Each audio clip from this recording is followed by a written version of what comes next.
Welcome to the Paint, Rest, Repeat podcast with Ros Gervais and Laura Day, where we chat about our creative lives as artists while keeping it real and a little bit messy.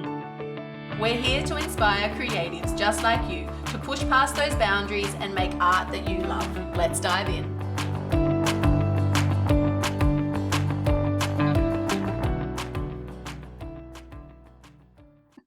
All right, everyone. So welcome to another episode of Paint, Rest, Repeat. We have the lovely Patrycja Hannagan. How did I go with pronunciation?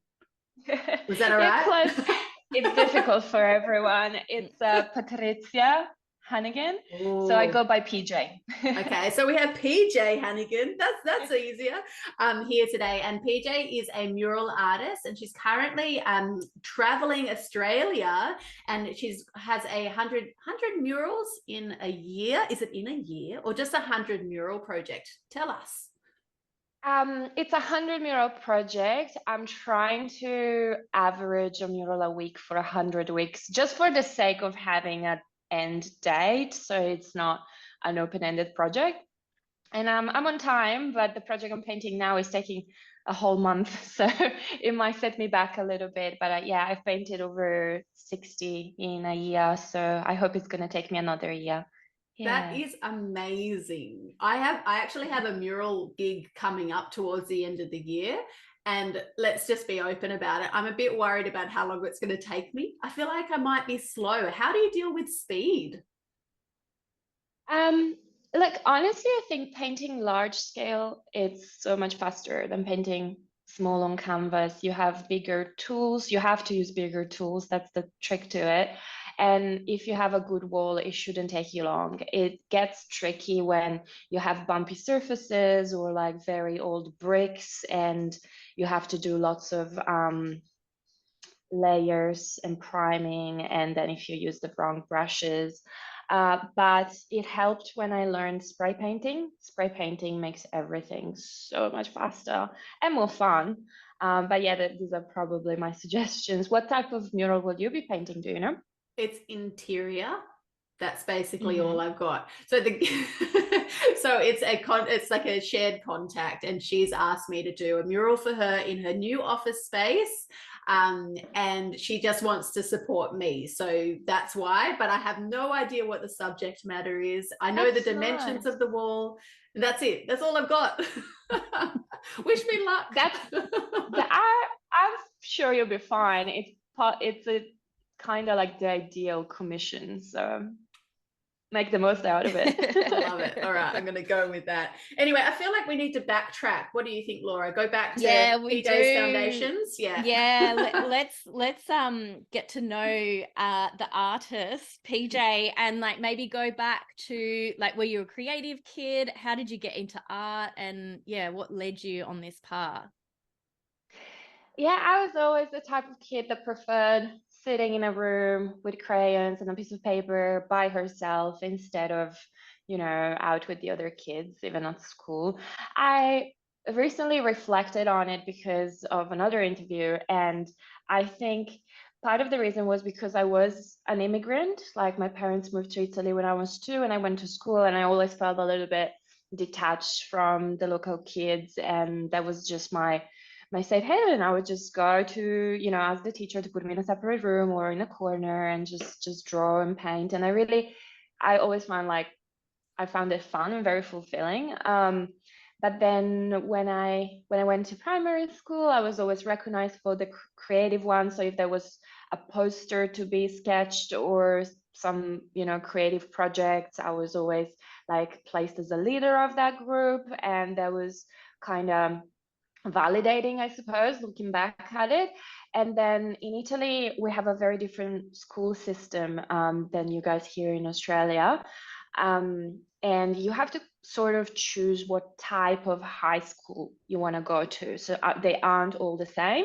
There are more like scientific oriented. So you do like extra hours of math and science. There are some called classical, where you study lots of language and literature. I chose an artistic one. So I had all the basic subjects of high school in Italy, which is quite daunting. Like, you have everything from chemistry to English to Italian and history history and whatnot. But on top of that, I had about 20 hours a week of artistic subjects, which included history of art, but also sketching, architectural sketching, photography, sculpting, all of that. It was really fun, but it was a public school, so it wasn't very fancy.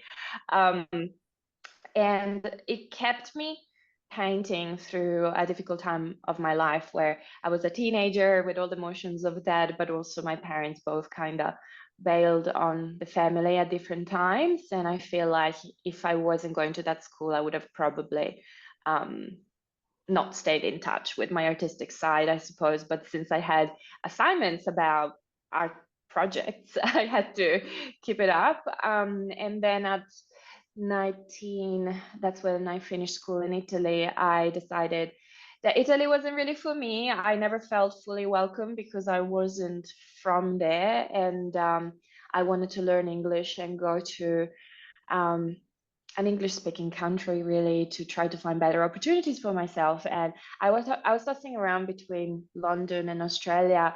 London because I had a lot of friends from that school that eventually graduated and moved to London.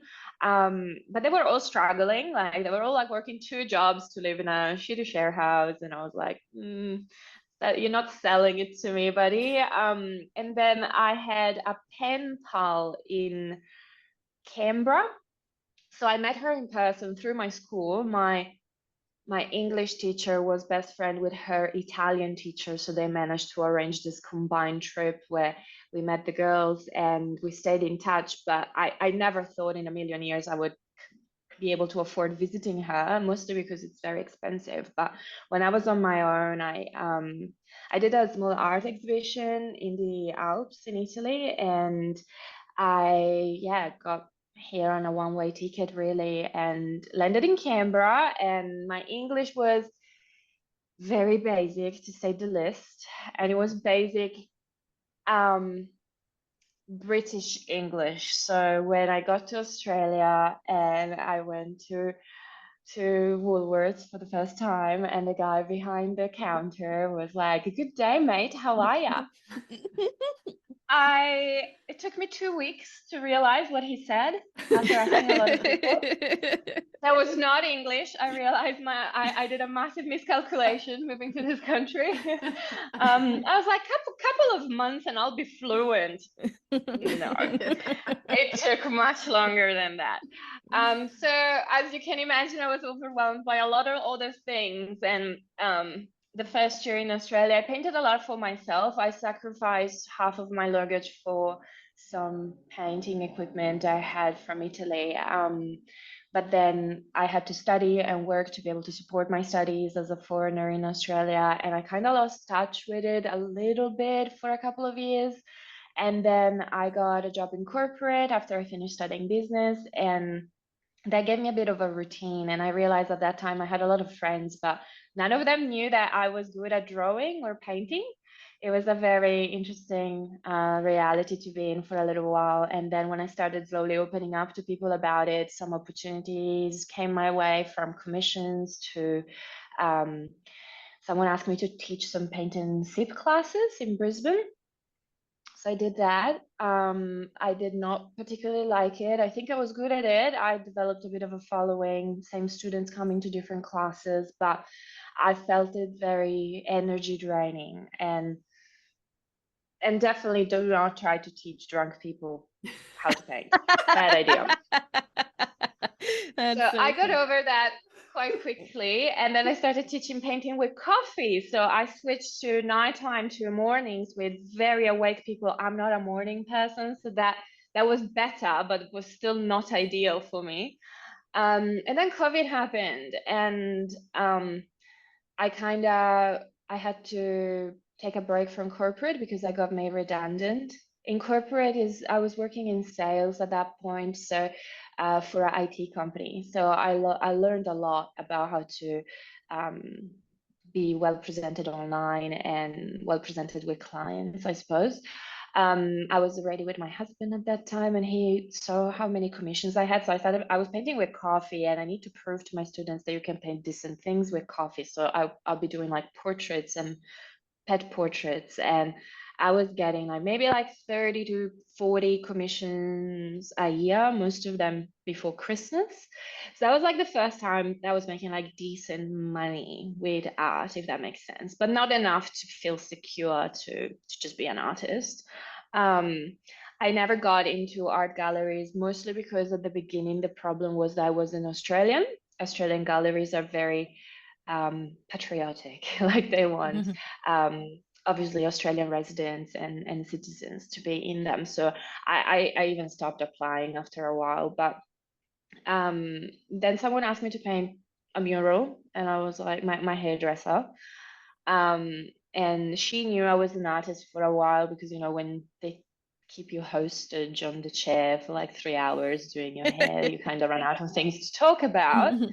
And yeah, she had a little daughter and she was like, can you paint a mural? And I did that and I shared it on my socials, and then the next one came through, and then after that I started doing outreach myself, and this was during the pandemic pretty much. And then yeah, the commissions for murals started flowing so fast that I kind of went full time in about 3 months. So I don't know about you, Laura, but my brain is like shooting with ideas. I'm like, okay. I want to talk about the transition into full time. I want to talk about how you've merged your Sorry, skills. I was like, I'm just gonna quickly it's walk through the whole timeline so people have an idea. Yeah, because a lot of time I get messages of people being like, you are so lucky, you are in a beautiful country like Australia, and I'm like, I came here. Like I cried every night. I couldn't understand people. I studied a lot. I couldn't prioritize my art for a very long time, buddy. There is very little luck in all of that. So I feel like it's important to tell the whole story, because it's not as simple as what you maybe see on my Instagram right now. And yeah, people tend to just do wild assumptions. Yeah, you've definitely done the hard yards, but I like how you've also like followed those opportunities and followed your intuition. Like when you were talking about the paint and sip parties and how it was energy draining, and then you redirect as well. I think that's really amazing and like a good sort of character trait to have sort of have that like awareness, and then, you know, sort of there's so many different leads or different paths that you can take as an artist. And I think it's important to pick on those. Like when I started painting the paint and sips, 2 people asked me about it, 2 completely separate venue owners in the same week. So I'm very much the person, I'm like, it must be a sign, because I never thought of it, and suddenly 2 people asked me, so maybe I should consider it. Maybe it's meant to be. I'm definitely that type of person. And I think the other thing that intrigued me as well was your willingness to tell other people what you're doing, and how that sort of what's the word blew up in a really good way. You know, you were saying people didn't know that you painted, people didn't know that you did any of that, but once you told them, these little ideas and these little invitations to paint, to start paint and sip, to do all these other things started sort of popping up. But if you don't tell people, no one knows. They don't know. And the opportunities can't find you. So I think that's really going to be inspirational for our listeners. So thank you for sharing that. How, like, literally, how did you go about that? Do you remember the first time you told one of your day job buddies, oh, I'm also a painter? Do you remember how you said that? It was a bit more difficult than that, actually. So I opened up to some people in the same suburb. Like when I started my corporate job, I was an office manager, and as part of that role, I used to organize lunches out for the whole team and stuff. So I became good friends with venue owners around the whole suburb. And for some reason, they knew that I was an artist. Like we would end up talking about it. Some of these venues were really arty, and I got the opportunity of doing like a little cafe exhibition in the cafe where all of my coworkers were going every morning. Well, hell, 3 times a day to get coffee. So I was kind of put on the spot because I had a lot of random art at home at that time that was like leftover from different, you know, eras of the 10 years that I had in Australia. And they asked me that, they told me that if I want, I can put them up for free on the walls. And so I had this very mixed batch kind of solo exhibition that it wasn't like my recent work. It was just like a way of get rid of that art, if that makes sense. And so I was extra shy about it because I knew it wasn't necessarily like my best, my best body of work, but I couldn't deny that it was mine, and they kind of saw me prepare some of the frames at work, and that's how they all found out about it, like as a co-workers. It was scary. I decided to own it though, so I did like a opening night, and I invited all of them, and I had all the comments like, "What, you paint? I didn't know about it." And then they all came, we all got drunk and got over it, and I love it. It's quite a vulnerable act, isn't it? And I think, it really what I was. can hear in what you're saying is that you just basically found, like, took a brave pill, is what I usually say. You just found your courage. You just did it, and then just sort of saw what happened, basically, You kind of have to. I think it comes a time for every artist where you have to begin to own it, and it's not easy. Everyone struggles calling themselves an artist, and I sure did for a long time, but it just comes a day where you're the moment you decide that you are an artist and you're okay with everyone knowing you as one, everything becomes so much easier. It Yeah. really does. Yeah, I completely. It really does. Yeah, Yep. yeah. It's Because I huge. think, that sometimes when you're in the closet about your art career, and that dream, that it just keeps coming back, and it keeps coming back and coming back, and there could be like our listeners here that are still in the closet and are timid about sharing to their friends, family, co-workers, the wider community. They are sort of holding it close to their chest. I think maybe this conversation might be a bit of encouragement for them to come out and sort of share their art and pursue their calling, because it just keeps coming back and coming back. I think that happened to me. It's like, I really want to step into this. Like, I really want to make a serious go of my art career. And it sounds like you had that sort of moment as well, that you were ready to. I didn't necessarily think that I could make a full-time living on this. I'm going to be completely honest. I'm a realist as they come, and I never thought that I'm going to make a full-time living out of being an artist. I kind of thought that I want to like go that way. In fact, when I lost my job in corporate, I signed up for a course in interior design because it's something I was always fascinated with, and I thought that that's the closest thing that I'll ever do to have a creative job and still a good earning, because I was so caught up in the whole corporate ladder. But in saying that, like, I think I had that need of justifying, keep making art, and that's why I try to make an income out of it, because it's expensive to be an artist. Like, it doesn't have to be, but just, if you do want to try a new medium, or you need to buy a new, block of paper, and you want it to actually last longer this time when you're going to be throwing it around the room for the next 5 years, you want to buy a nice, what do you call, like a nice notepad or something. Yeah, a trip to the art store can be easy, $100, like in just 3 items, if you want decent stuff. So I think that was bothering me, and piling up the canvases was bothering me, because I just felt like, yes, I'm doing it for myself, but they're just piling up, and I'm becoming an adult, and it's both maybe like not a waste of time, but I needed to justify spending that time being creative without feeling guilty about it. And that's how I started looking for ways to make money, at least to just buy more stuff and experiment with wilder things, like just to kind of be happy in that cycle instead of just feeling guilty for it.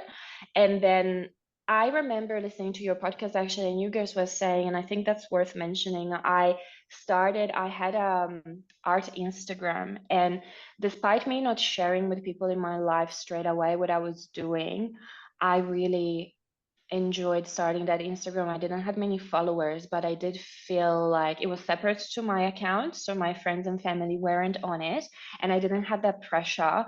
And I just kept, every time I was happy with something that I sketched, I would just share it there, and someone out there in the wild internet would like it. And that was special and important at that time, because I needed validation, but I wasn't ready for it to come from my inner circle. And you recommended that in one of the episodes too, and I remember thinking, yes, that's a good idea. So if someone here is like listening and they haven't come out of the closet, I think that's a soft first step to just acknowledge that they are bringing something to the world and it deserves to be shared with someone somewhere. Yeah. Mm. Can I ask, with your corporate background and your history in sales, has that aided you and given you some confidence with pitching your art and pitching the murals and things that you're doing now?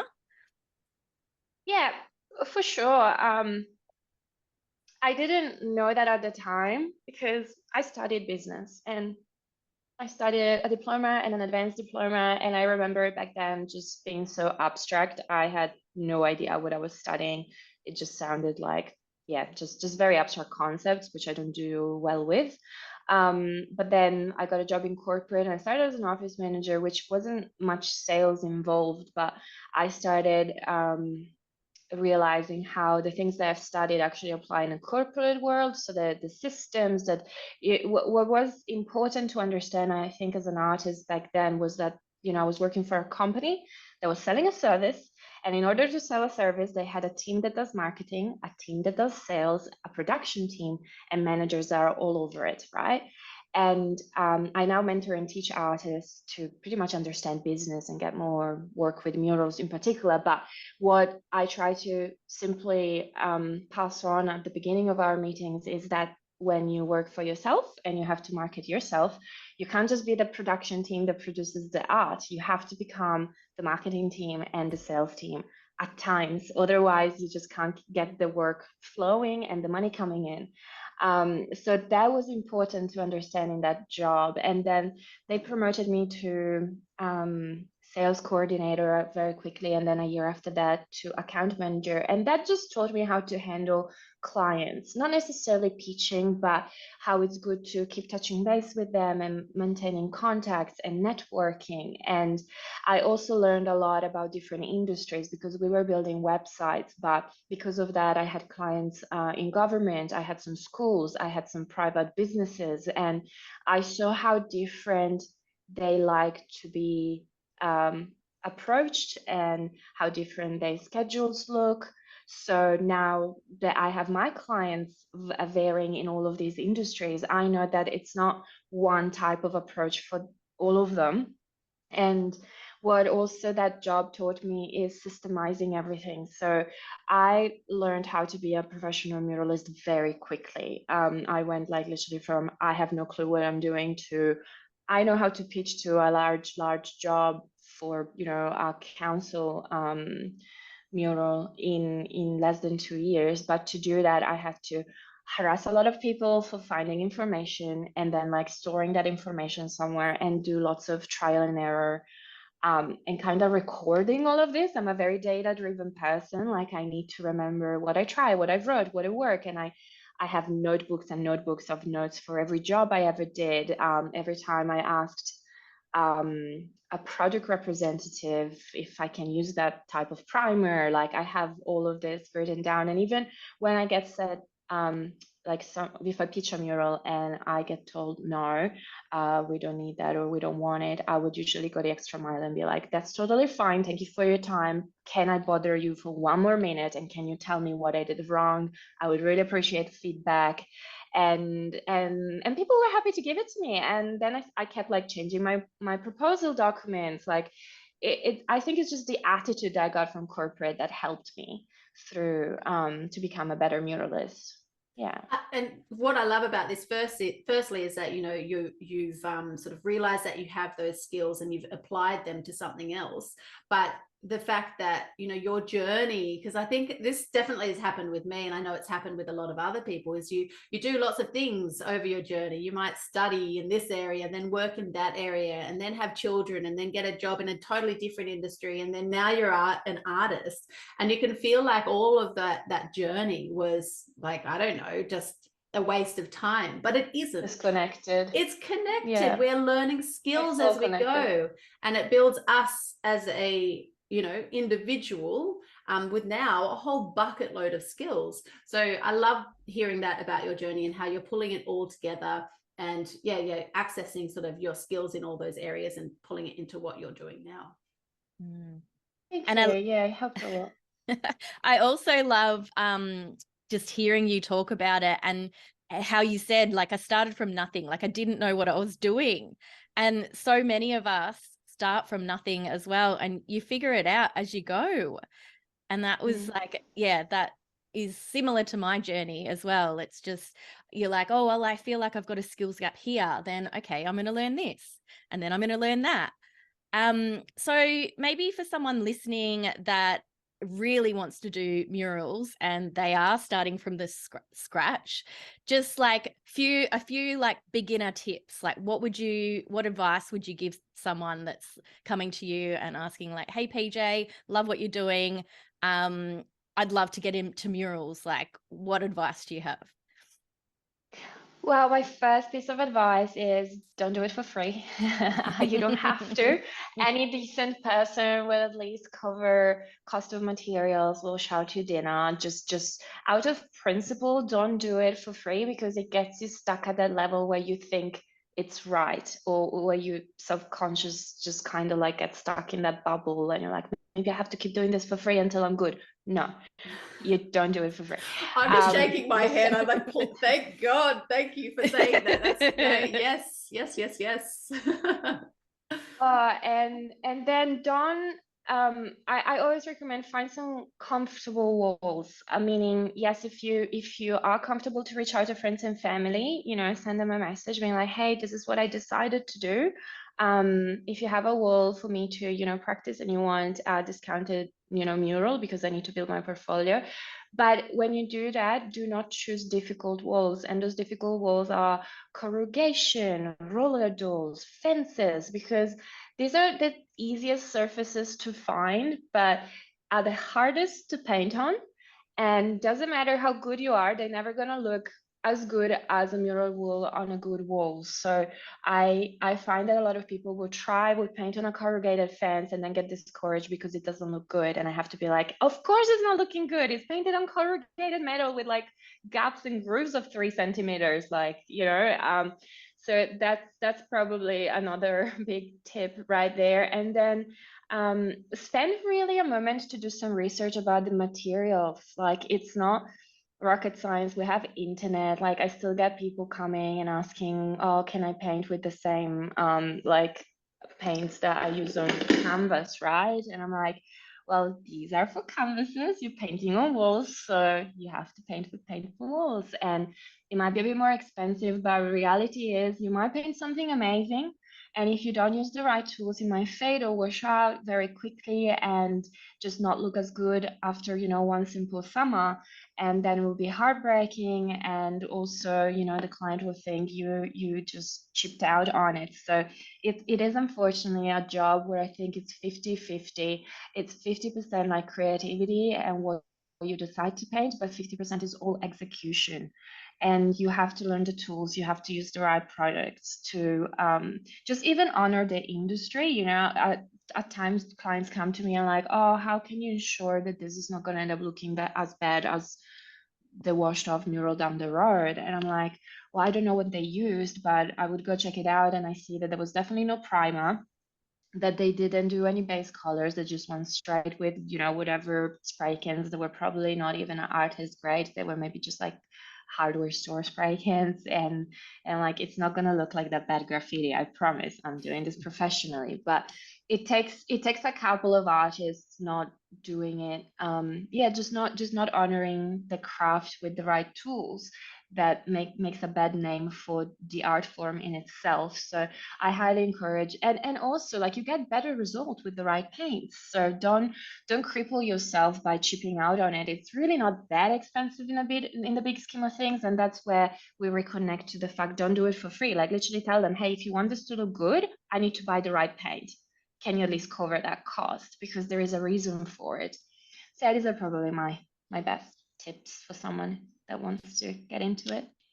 And asking for a friend, how do you go about planning your artwork design? Is that something you do digitally now, or is that something you do on paper? So I come from a strong academic, like Italian school background where we sketched everything on paper. I hated the idea of digital art for a very long time. And then I found myself I got an iPad as soon as I got my first mural that was painted in the thousands. Because I realized it was taking me way too long to do all the sketches, and I couldn't convey like my vision to my client, and it just felt like doing the job twice, because one time you have to like make this perfect little miniature mural which is going to suck the life out of you because you're going to get lost in the details and stuff on this little piece of paper, and then it's not going to look anything like what you're painting on the wall anyway. So but at least hopefully it's going to help you get the job. So getting an iPad was an incredible investment. Procreate costed like $11 at the time, I think, and it took me maybe 2 hours of videos to be comfortable using it. But I definitely do it now digitally because it's just so much easier to store the design, repurpose them if I need to, but also like quickly do edits. So sometimes, you get a photo of the wall, but then you go there and you realize there's something around it and you're like, okay, I'll just shrink this element or move it to the right. And if I was to redo the sketch on paper, it would just take another couple of hours, whereas with the iPad it's just a minute. Very good. That's sort of what I suspected, I think, with the tech, because it's come a long way, hasn't it, the technology these days? And I think it just saves time. And that's, especially when you're, doing your murals for an income, time is a factor here. So yeah, I love that you've shared that. Thank you. And so Procreate was easy enough to learn. You were saying 2 hours of tutorials and you had it covered? Yeah, I think I'm not using it at its full capacity. I'm very far from it. It is a bit of an investment because you need the pen as well, the Apple Pen, which is another like $200 alone. But I think like murals are very lucrative. You can literally set the intention, my next mural will cover the cost of everything, and it should. Procreate, was probably like, I still have, sometimes I wonder if I can do something smartly. So I will quickly like go on YouTube and be like, Procreate, how to, remove background in images or something. And I'll just kind of upskill myself as I need to.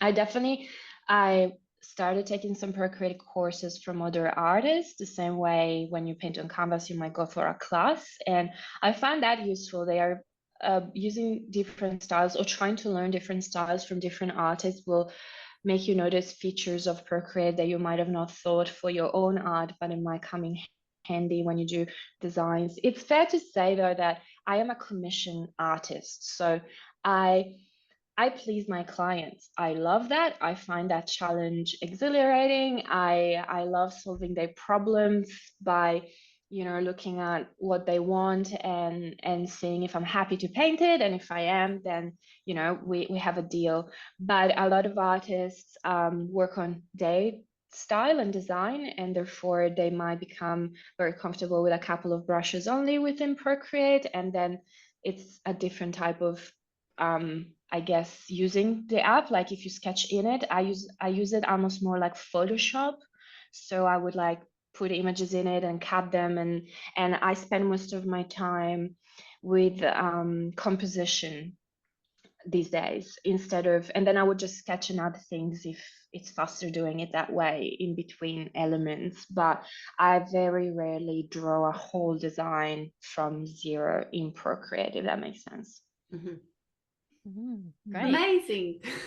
Thanks for sharing. So I'm curious, you did set a big goal for yourself, 100 murals. Have you thought about what's after that?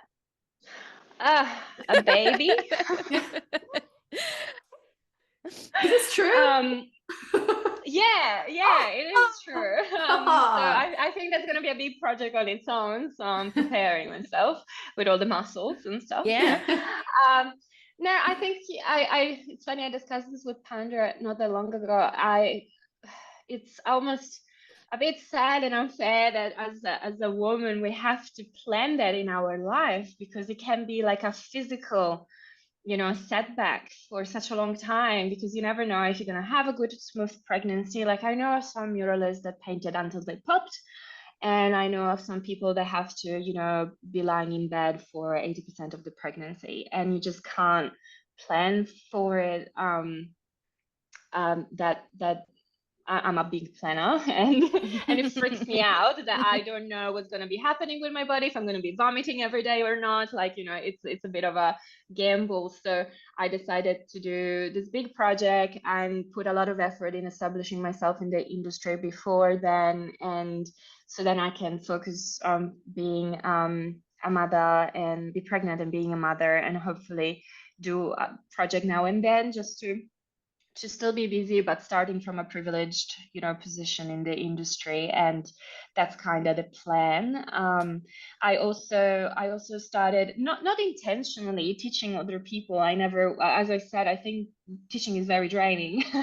But I think I'm good at it, mostly because I'm honest, and I like giving 100% in my answers, as you might have noticed.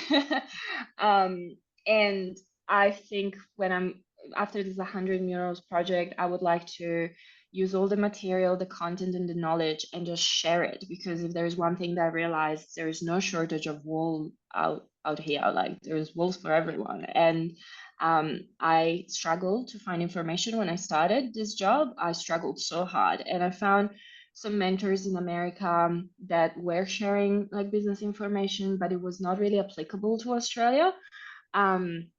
So I just want to make life easier to someone that is in the position I was 2 years ago. That's become like my mission. And I've been contacted while I started this lab by so many people just asking all sorts of questions. Like, you probably get to, like, how do you do it, to how do you find clients? And the questions kept getting repetitive. So I was like, okay, I can batch them and respond in videos and do things. So I would like to put more effort into that. I definitely find joy in helping others. It's not it's not a lucrative part of the business at all. Like, murals are just so good, but at least it will keep me busy and feeling like I'm being part of a bit of a change. I'm so tired of hearing the starving artist stereotype. It's not even the starving artist stereotype. I'm so tired of people coming up to me and being like, oh, what do you do for a real job? I'm like, this is the realest. This is my job. Yeah.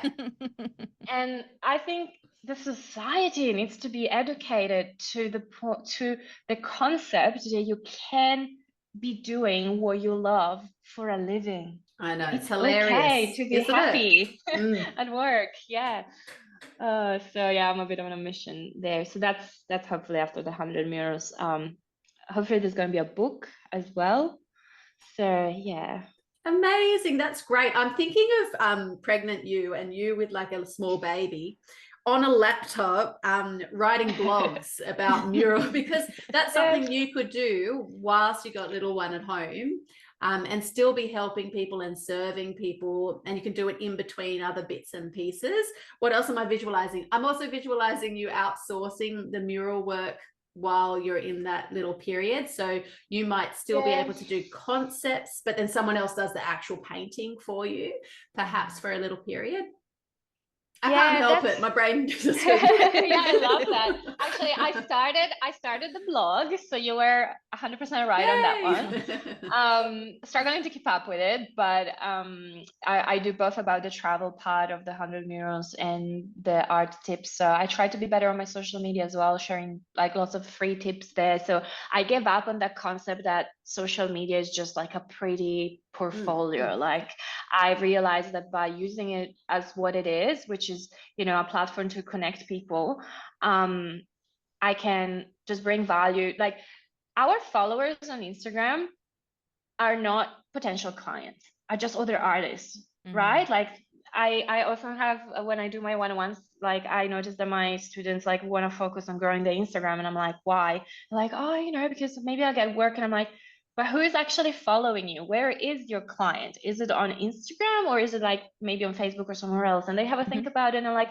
oh no, now that you think, like, I follow artists and artists follow me. And I'm like, yeah. So stop putting like all the effort in it unless you want to grow it for another way. But they try to keep this perfect portfolio on Instagram, which is fine, but I've learned somewhere else, and I think when I listened to a different podcast, they brought to my attention the fact that Instagram for artists has given this power for the viewer to come into your life with you. You know, back then, like, galleries were the place where you could see someone's artwork only, like before the internet, and they curate what you get to see, and you don't get to meet the artist. You don't know how their studio looks like, you don't know how they work, you don't know how their day looks like. But Instagram is giving that permission to the viewer, to the follower, to come into the artist's world. And that's what your followers want to see. They want to see what's behind your finished product. How did you get to it? How your life looks like. They want to be able to dream to be you.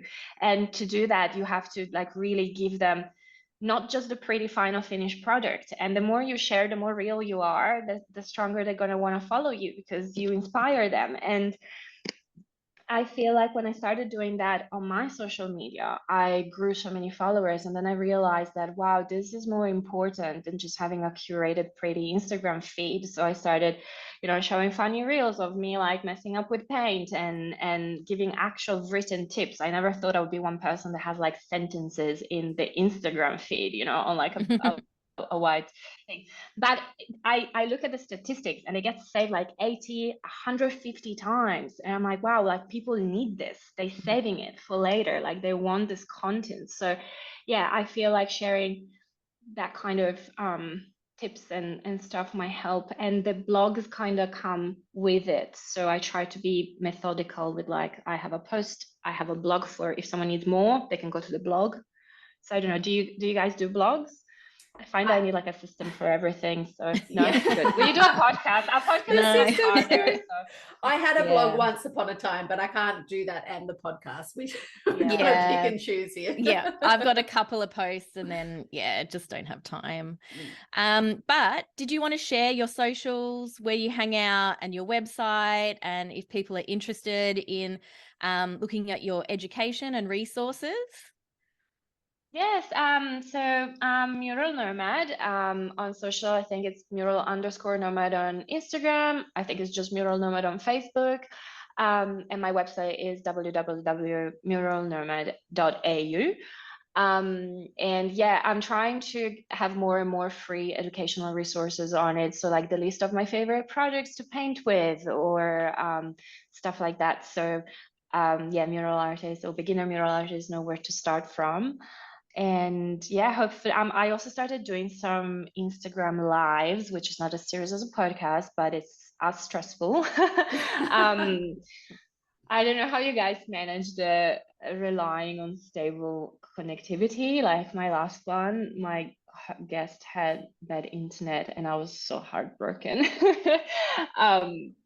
But I hope to have more of these, and I'm trying to curate the guests to people that I have questions for. So it's a very selfish way of running Instagram live, but I'm like, I have question about this thing. Who can I interview, and how public I can do it so more people can benefit out of this conversation, right? But so the last one was about spray painting, because I get so many questions about spray painting, and people seem to all want it, but all be very afraid of it. So with the last interview, I tried to kind of tackle that problem. The one before was about outreach via emails, so cold emailing as artists. And then the one before that was painting at festivals and painting kind of fun things that are in commission based, which I think it's important to know how street art festivals works if you are an artist. Yeah. So that's kind of all I'm doing right now. That's all you're doing.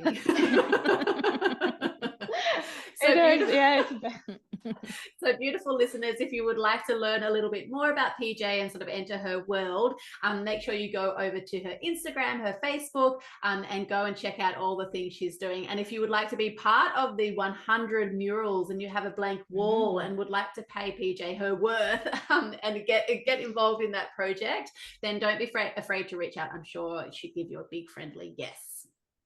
Does that sound right? Thank you. Yes. I have 38 to go, so I'm keen. Ooh, all right. Well, thank you so much for joining us today, PJ. Thank you so much for having me. This has been so fun. Pleasure. Bye. Bye. See ya.